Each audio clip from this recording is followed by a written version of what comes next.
میدونستی اگر افراد از ارزش‌های واقعی خودشون آگاه باشن، این آگاهی تأثیر عمیقی بر قدرت جذب اونا داره؟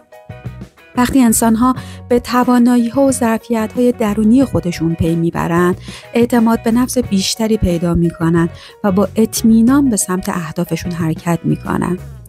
این اعتماد به نفس افراد رو به سوی فرصت‌ها و موفقیت‌ها جذب میکنه. آگاهی از ارزش خود همچنین به افراد کمک میکنه تا تمرکز بیشتری بر روی خواسته و اهدافشون داشته باشن و افکار و احساسات خودشون رو بهتر مدیریت کنن. این نگرش مثبت و متمرکز انرژی های خوبی رو به سمت اونها جلب میکنه. علاوه بر این، افراد آگاه روابط بهتری جذب میکنن، زیرا با کسانی ارتباط برقرار میکنن که به اونها احترام میذارن و ارزش‌هاشون رو درک میکنن. به طور کلی، آگاهی از ارزش واقعی خود افراد رو به سمت موفقیت و جذب فرصت‌های بیشتر هدایت میکنه و زندگی متناسب با اهداف و ارزش‌هاشون میسازه. اما حقیقت تلخ اینجاست که برخی از قدرت‌ها و نهادها ممکنه نخوان مردم به ارزش‌های واقعی خودشون آگاه بشن. وقتی مردم به ارزش واقعی خودشون پی میبرن، متوجه میشن که توانایی تغییر شرایط خودشون و جامعهشون رو دارن.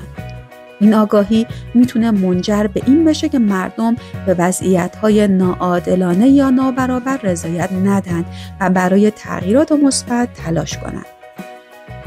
اما قدرت‌هایی که از نفوذ خودشون و مردم بهره میبرند ممکنه ترجیح بدن مردم در ناآگاهی بمونن تا نظم فعلیشون حفظ بشه و تغییری به نفع مردم اتفاق نیفته.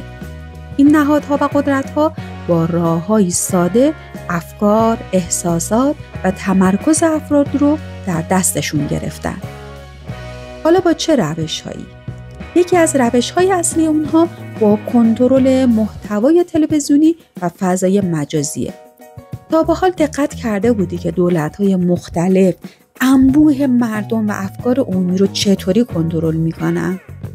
با ترفندی بسیار زیرکانه، با برنامه‌های تلویزیونی و تبلیغات، بدونی که حتی متوجه بشی دارن فکر و ذهنت رو کنترل می‌کنن.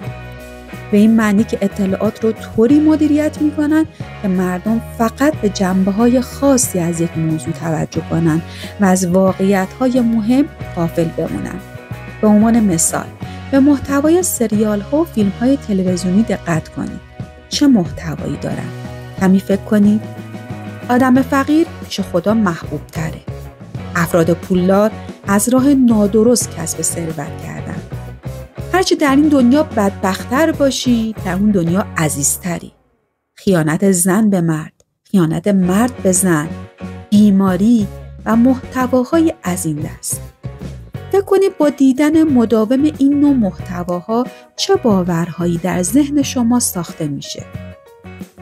حتی بسیار نامحسوس با انواع تبلیغات هم افکار شما را در دست میگیرن و حس افسردگی و ناکافی بودن رو به شما القا میکنن.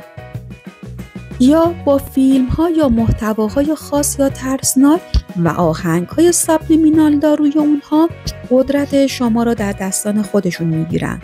باعث اختلال خواب شما میشه و هر کدوم از اینها و هر نوع اختلال در شرایط طبیعی ذهنی شما قدرت تمرکز بر خواسته و در نهایت جذب خواسته های شما پایین میاد. یا به محتواهای اخبارهای روزانه دقت کنید که نه یک بار بلکه چندین بار در روز پخش میشه. چه محتواهایی منتشر میشه؟ ذهن اکثر قریب به یقین افراد جامعه درگیر چه پیامهایی میشه؟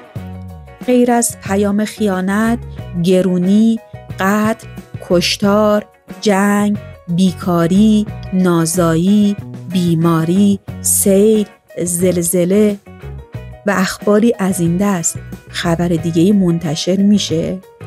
با استفاده از این اخبار ترس و ناامیدی در بین مردم رواج پیدا میکنه. این یکی از راه‌های اثرگذاری رسانه‌ها و کنترل ذهن افراد یک جامعه است. با ایجاد حس ناامنی، بدبختی و ناتوانی، افراد نمیتونن تمرکزی بر روی خواسته های خودشون داشته باشن و به جای تمرکز بر خواسته ها در تلاش برای فرار از خطراتی هستند که شاید هیچگاه به صورت فیزیکی با آنها رو در رو نشوند. یا از طریق تبلیغات و فضاهای مجازی مثل اینستا، استانداردهای غیر واقعی از موفقیت و ارزش‌های اجتماعی رو ترویج داده میشه و مردم رو به مقایسه خود با این الگوهای نادرست سوق میدن. به علاوه تبلیغات و ترویج فرهنگ مصرفگرایی از سوی رسانه‌ها افراد رو به سمت خرید و مصرف بیشتر هدایت میکنند و اونها رو از تأمل در ارزش‌های واقعی خودشون دور میکنند. پس به آنچه که در طول روز نگاه میکنید و بر روی آن تمرکز دارید دقت کنید. دومین مورد که باید توجه ویژه به اون داشته باشید آب آشامیدنیه. آب در مسیر رسیدن به خونه ها ممکنه به شیوه های مختلف تحت تاثیر انرژی های منفی قرار بگیره. اگر از دیدگاه‌هایی مثل باورهای معنوی، سنتی یا حتی بعضی نظریه‌های فیزیکی و محیطی به اون نگاه کنید، متوجه میشید که از چند جنبه ممکنه آب دچار انرژی‌های منفی بشه. حتما از آزمایش که توسط دکتر ماسارو ایموتو روی مولکول‌های آب انجام شده اطلاع دارید. ایشون تغییرات شکل مولکولی آب بر اثر تأثیر افکار، کلمات و موسیقی رو بررسی کرده. او یک محقق ژاپنی بود که در کتاب‌های خود به ویژه کتاب پیام‌های نهان آب ادعا کرد که مولکول‌های آب میتونن به واکنش‌های احساسی و ارتعاشات محیطی مثل افکار مثبت یا منفی، موسیقی‌های مختلف و کلمات نوشتاری یا گفتاری پاسخ بده. با توجه به این آزمایش، برخی از سنت‌ها و باورهای معنوی معتقدند که آب میتونه ارتعاشات و انرژی‌های محیط اطراف خودش رو جذب کنه. بر اساس این دیدگاه‌ها، اگر آب از محیط‌های با انرژی منفی عبور کنه، مثل مناطق صنعتی آلوده، محل‌های پر از تنش یا ناآرامی، ممکنه این انرژی‌های منفی رو جذب کنه. چنین دیدگاه‌های معمولاً در علوم متافیزیکی مطرح میشه. برای پاکسازی آب هم راه‌های متفاوتی وجود داره. یکی از این روش‌ها از دیدگاه معنوی یا انرژی درمانی این باوره که میدان مغناطیسی آهنربا میتونه بر جریان انرژی آب تأثیر بذاره و اونو پاکسازی کنه. و در برخی باورهای سنتی و معنوی قرار دادن آب در معرض نور خورشید به ویژه در ظروف شفاف مانند شیشه میتونه به پاکسازی انرژی‌های منفی کمک کنه. نور خورشید به دلیل خواص انرژی بخش و پاک کنندش در بسیاری از فرهنگ‌ها به عنوان نمادی از پاکی شناخته میشه و برخی افراد از کریستال‌هایی مثل کوارتز در کنار آب استفاده میکنن. اونها معتقدن که این سنگ‌ها میتونه ارتعاشات منفی رو از آب جذب کنه و انرژی مثبت به اون بازگردونه. البته باید دقت کرد که سنگ‌ها به درستی تمیز و نگهداری بشن تا تأثیر منفی نداشته باشن. حتی بسیاری از سنت‌ها و باورهای مذهبی ادعا می‌کنند که خوندن دعا یا نیایش بر روی آب میتونه انرژی‌های منفی رو از اون پاک کنه. دعاهای مربوط به تقدیس و پاکسازی آب در ادیان مختلف به کار میره تا آب پاک و سرشار از انرژی‌های مثبت بشه. در هر صورت اگر ویدیوی قدرت کلمات رو دیده باشید، قطعاً کلمات و جملات چنین قدرتی دارن که باعث پاکسازی آب بشن. حتی موسیقی آرامش بخش یا صداهای طبیعت میتونه ارتعاشات مثبت ایجاد کنه و آب رو از انرژی‌های منفی پاک کنه.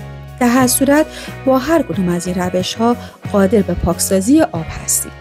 شاید اینطور به نظر بیاد که این دو مورد اونقدر که باید قدرت نفوذ در احساسات ما رو ندارن، اما اگر فقط برای مدت کوتاهی این موارد رو رعایت کنید و همین موارد به ظاهر کوچیک و پیش پا افتاده رو تغییر بدی، زندگیت رو متحول می‌کنی. در کامنت برام بنویس من تنها قدرت زندگیم هستم.